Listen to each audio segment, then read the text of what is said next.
Hi guys, it is Tamara. I'm back with another video today. Today is Monday and we're going to talk about intergenerational trauma this week. I know a lot of you like the topic of trauma on my channel. That's what this whole channel is all about. The things that you deal with that involves trauma. So we're going to jump back into that topic this week. But I'm going to focus specifically on intergenerational trauma. Thank you so much for coming back to my channel for those who are subscribed. And for those of you who are new, I encourage you to hit the subscribe button over here on the side. That way that you can stick around with us and learn some things and suggest topics and ask questions and share your story and kind of have a support group right on YouTube, which I love. I think it's great. I think it's a great step forward in understanding trauma and how it affects all of us when we have to deal with it. So the benefits for you in today's video is that you're going to learn about intergenerational trauma, and I want to point out some things that you're likely to struggle with if you have any kind of negative effects in your life, in your world, as a result of intergenerational trauma. So first, I'm going to go ahead and define what intergenerational trauma is, and then we'll go from there, okay? So the way that I like to define intergenerational trauma is it's anything that has negatively impacted the family line, right? Anything that has negatively impacted generations within a family. I actually have a pretty successful family, but prior to my generation, there had been a lot of intergenerational trauma within my family, and it had been years of low self-esteem and fear and uncertainty and confusion and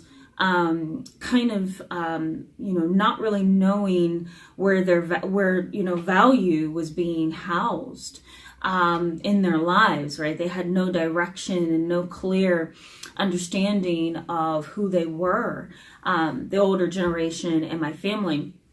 And so there had been years of intergenerational trauma until my mom and my uncle had their children, and then we kind of took the family line and went a very different direction.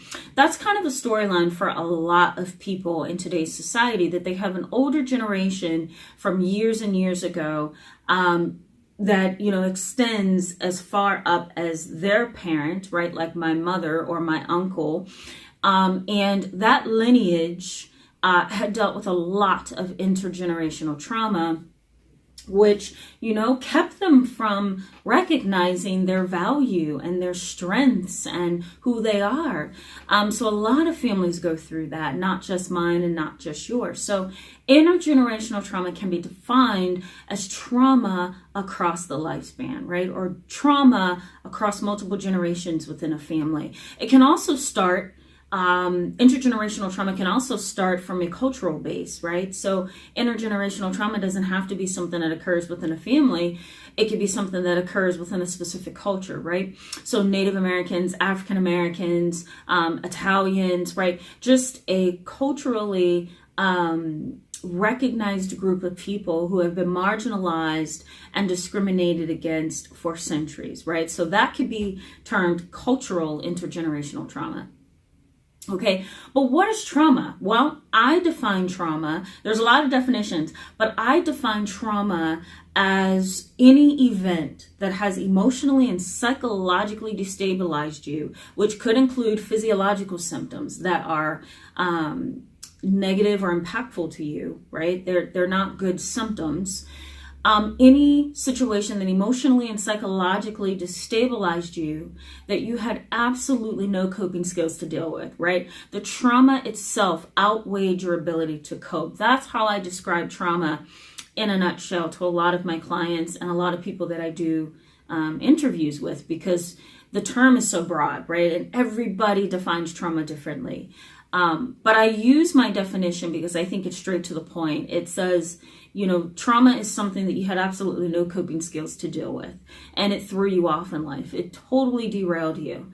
All right. So I want to go through at least 8 things that I think that you're likely to experience if you are dealing with intergenerational trauma. All right. So the first thing is fear of the unknown. What I mean by that is after years and years of trauma, It's not easy to get back up on the horse and ride, right? It's not easy to feel confident and self-assured. It is not easy to feel that you are capable when your entire family, all the way to the beginning of time in your family, right, throughout generations, has told you or has demonstrated that you're not capable.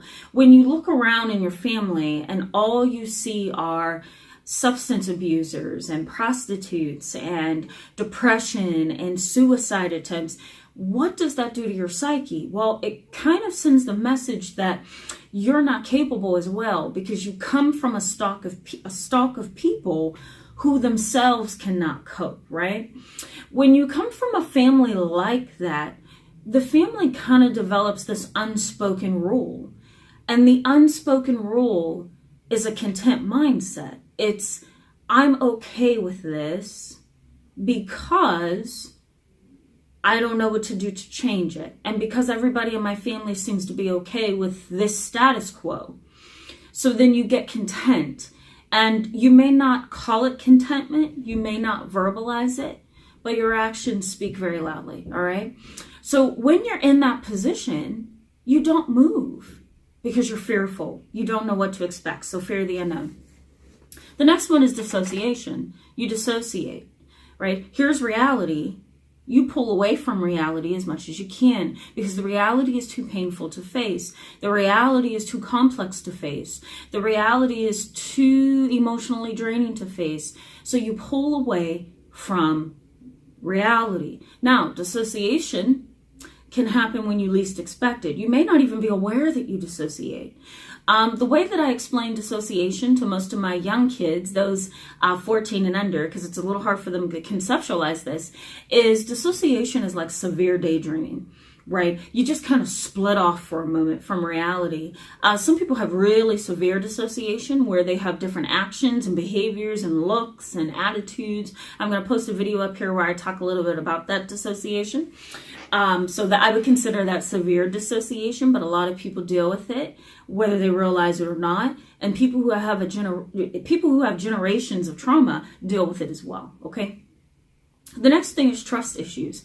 How do you trust when trust has not been modeled in your family? How do you trust when your trust has been broken, right? How do you trust when you've been hurt, when you've been confused, when you've been perplexed, when you've been overwhelmed? How do you trust? You don't, right? You go through life defensive, blocking, deflecting, deterring, right? Displacing. You don't want to deal with anything that you can't tolerate because your trauma is one thing that you weren't prepared to cope with. So why would you want to trust anyone? Because it puts you back in the vulnerable position of being hurt once again. So trust issues. The next, flashbacks. Now, flashbacks can be really severe, which is why some therapists such as myself diagnose post-traumatic stress disorder or PTSD. But in other situations, flashbacks could just be flashbacks or intrusive memories or intrusive thoughts that just kind of pop into your reality. And it may be of a traumatic situation, or it may be of something someone said to you that was disturbing. It may be of a photo album that you looked at of generations of family that, had committed suicide or had been severely mentally ill. It could be anything, right?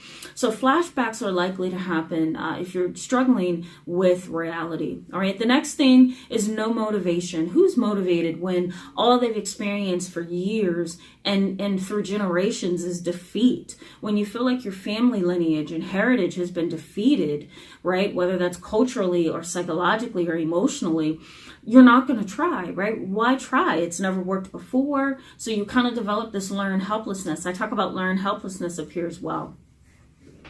The other thing is lack of identity. How do you know who you are if you have dealt with generations of trauma? right? Your mother had trauma, your grandmother had trauma, your great-grandmother had trauma, your great-aunt, your great-uncle had trauma. How do you really know who you are? Because no one in your family heritage knows who they are, right? You don't have a family name. You don't have anything that identifies your family, right? There's always those families who say things like, my family is the dancing family because we can all dance, or my family's the intellectual, goofy, geeky family because we all are like attorneys, right? So that's kind of an identity, a family identity. But if you don't have that, or if your family identity is negative, like, you know, we have years and years and generations of suicide, completed suicides or completed suicide attempts, that's not a good identity, right? So you're likely to lack identity and not know who you are. The other one is self-treatment, and that's another way of saying self-medication. But what I mean by self-treatment is you kind of develop the attitude that I don't need a therapist, I don't need a medical doctor, I don't need a psychiatrist, I'm going to treat myself, I'm going to smoke marijuana because it's natural, I'm going to get through this, I'm going to party, I'm going to dissociate intentionally to get out of this, I'm going to sleep around, I'm going to do whatever I need to do to get through this, right? It's self-treatment. Usually there's nothing but a dead end at the end of the tunnel, but you know, some people rather enjoy themselves in the short term and care nothing about the long term, but it always backfires. So that's something that's likely to happen as well. The other one is compromising for less than your best. And I tell this to my clients all the time. Do not compromise for less than your best just because of fear and uncertainty and low motivation.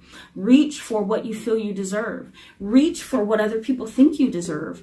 Don't settle for less than your best. We're going to continue talking about this stuff, guys, so stick around. We're going to have a whole week full of conversations. I'm going to come back on Wednesday and Friday, and we're going to wrap up our topic on Friday on intergenerational trauma. Please give this video a thumbs up if it was helpful to you, and I will see you on Wednesday. Have a good start to your week. Bye-bye.